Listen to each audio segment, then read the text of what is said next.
What's up there guys, GarethWilliam414 here and welcome to a brand new character deck profile on the channel. Today I'm bringing you Ishizu Ishtar's deck profile. She was recently made along with a few others for my Battle City Finals tournament that I did recently. If you haven't checked that out, then you know what I'll do is I'll leave a link in the description below so you can check out the deck in action. She only had one duel in the tournament, it was against Kaiba, but no, really cool deck, really cool character. She's like really smart. Her strategies in this deck are actually like really smart as well. It's quite a fun deck to play. But before I start, if you enjoyed the video, don't forget to smash that like button, share this video with a friend and subscribe for more awesome Yu-Gi-Oh content. And if you're a new subscriber, don't forget to hit the little bell next to the subscribe button. It notifies you every time I release a new video. If you don't hit that bell, then any video I make from now will not show on the feed. So make sure you hit that bell as well as subscribing if you do, and if you do, thank you very much. So with that being said, let's get on with the profile. I'm going to start with her monsters. She's a 40 card deck. I've had to run quite a few triples, so there's only a couple of cards in here, I think maybe just one actually, that she actually didn't use in the show, but other than that she was a nice easy deck to make. So we'll start with her monsters. So she runs Ishizu. All her monsters are fairies and earth monsters. But really cool, you know. Let's get them in more central. There we go. So, Ishizu, 4-star monster there, 1,500 attack, 1,300 defense. Its effect is when this card is destroyed and sent to the graveyard, as a result of battle, roll a six-sided die. You can special summon a fairy type monster from your graveyard whose levels stars equal to that. So she only runs 4-star monsters. So pretty. You're not really going to get the effect off, but if you do, then you know, fair play. She's more there just for a monster. Next up, she runs Keldo. Another 4-star monster, once again 1,500 attack, this time with 1,800 defense, so it can be a good monster to stall with if you need to. The effect on this one is any monster that attacks this card is returned to the owner's hand. Damage calculation is applied normally, which is awesome. So say if, you know, we were dueling Kaiba, he had his Blue Eyes White Dragon out, he attacks this. Luckily, if we have it in defense mode, it will get sent back to the hand. Obviously, we'll lose the monster, but the Blue Eyes is also cleared off the field, which is, you know, awesome. Next up, we've got Keldo. All really cool artworks on these monsters. Actually, they are like really Egyptian themed, which obviously suits Ishizu perfectly. Once again, 4-star monster, 1,200 attack, 1,600 defense. So another monster that could stall for time, depending on what monster's out. The effect on this one is when this card is destroyed and sent to the graveyard, as a result of battle, select 2 cards from your opponent's graveyard and return them to your opponent's deck. Your opponent then shuffles his or her deck. So it can be useful, can not be useful. Next up, we've got Medora. Medora looks awesome. Guy there with a mask and a sword, but 4-star monster, 1,500 attack, 1,800 defense. The effect on this one, the attack of this card increases by 200 points for every fairy type monster in your graveyard, which is awesome. So you can get a bit more attack on this guy if needed, obviously, because we haven't got any tribute monsters. We need to get these attacks as high as we can to do some damage. Final monster for Ishizu then is Dougla. Dougla is a 4-star monster, 1,700 attack, 1,200 defense, which is awesome. The effect is when a monster is tribute summoned by tributing this card, the owner of this card gains 2,000 life points. Obviously, we've got no tribute monsters, so it's not really going to do much. Moving on to Ishizu's spells then. She runs Spell Reproduction, and I'm running this at 3. This card, send 2 spell cards from your hand to the graveyard, then target 1 spell card in your graveyard and add that target to your hand. So it's handy if you need to get anything back. Next up, we have 3 Cestus of Dougla, though in the show I believe it was called Sword of Dougla. But basically what it does, it's an equip card. This card can only be equipped to a fairy type monster, which is awesome because that's all she runs. A monster equipped with this card increases its attack by 500 points. When this card inflicts battle damage to your opponent's life points, increase your life points by an equal amount, which is really, really cool, and it's going to do you a lot of favours.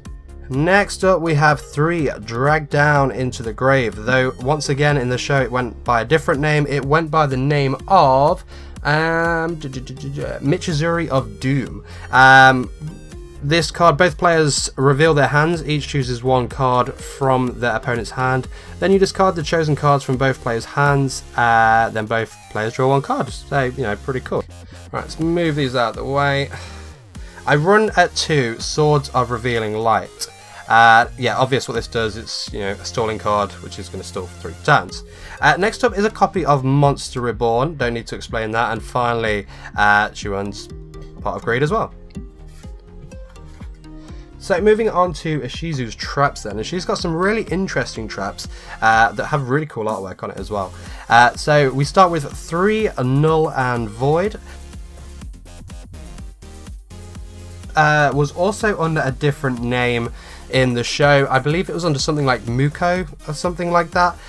You can only activate this card when an effect of drawing cards is activated. Both players see the cards drawn by the effect and send them all to the graveyard. So it's really only if they're going to play cards like Pot of Greed or Card of Sanctity, maybe Card Destruction, Graceful Charity, so on. Next up is a card that she did not play. However, when I was researching Ishizu's deck, I noticed that someone put this in her deck, and I agree with it. I think it's a good option, and coincidentally enough, it's called Mitsuzuri, so it kind of all works. But the effect is you can activate this card when your opponent is... you can activate this card when your monster is sent from the field to the graveyard, destroy 1 monster on the field. So maybe running it at 3, maybe it's a bit too much. I needed to make 40 cards, and all her trap cards ran at 3.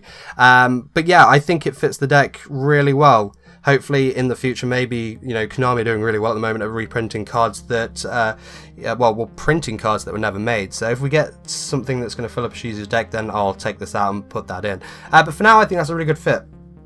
Next up is an awesome card here. So we've got Blast held by a tribute. Once again, another card that went by a different name in the show. I believe it was something like Sacrifices Blast, something like that. I might check the wiki later, but I believe it was that. Leave me a comment in the comment section below if that's right or wrong. Let me know. But the effect of this, you can only activate this card when your opponent declares an attack with a monster on his or her side of the field that has been tribute summoned or set. Destroy all face-up attack position monsters on your opponent's side of the field and inflict 1,000 points of damage to your opponent's life points, which was awesome. And in the show, obviously, she used this on Obelisk, and she believed like Destiny had, like, you know, mapped itself out that Obelisk, that Kaiba, sorry, was going to attack her with Obelisk, but he decided to change his destiny and tribute it for the Blue Eyes White Dragon. Sort of really cool, you know, kind of like storyline and everything, you know, just a cool duel between those, and you know, just a cool twist to the show and things like that, which is awesome. Her final trap card now is the awesome Exchange of the Spirit, sorry. And this was basically her main strategy, other than Blast held by tribute, obviously on Obelisk. But obviously in the show, you know, Kaiba was just dumping all of Ishizu's like cards, her graveyard. I think he used like Crush Card Virus, then like Virus Cannon, so like all like her like monsters were gone, then all of her magic cards were going, and then she just like flipped this on him. I think he only had like 5 cards in his graveyard, so that which is amazing. But the card works pretty much the same. You can only activate this card by paying 1,000 life points while there are 15 or more cards in your graveyard. Both players swap their cards into the graveyard with the cards in their deck, then shuffle the cards in each new deck and put it in the deck zone, which is awesome. But there we go, guys. That was my Ishizu Ishtar deck profile there. I really hope you enjoyed it. Like I said, if you want to see this deck in action, I will leave the duel between her and Kaiba in my Battle City Finals series in the description below, so check that out. Let me know what your thoughts are on the deck, and, you know, let me know if I missed out on anything. And like always, don't forget, if you enjoyed this deck profile, then to give it a massive thumbs up. Share the video with a friend that's into Yu-Gi-Oh! And don't forget, if you're new to the channel, subscribe for more of these awesome character deck profiles, duels. I do like openings and all sorts. And don't forget also to hit the little notification bell next to subscribe to make sure that you're kept up to date with all of my future videos. But once again, thank you very much for tuning in. I will see you guys in the next video. Take care.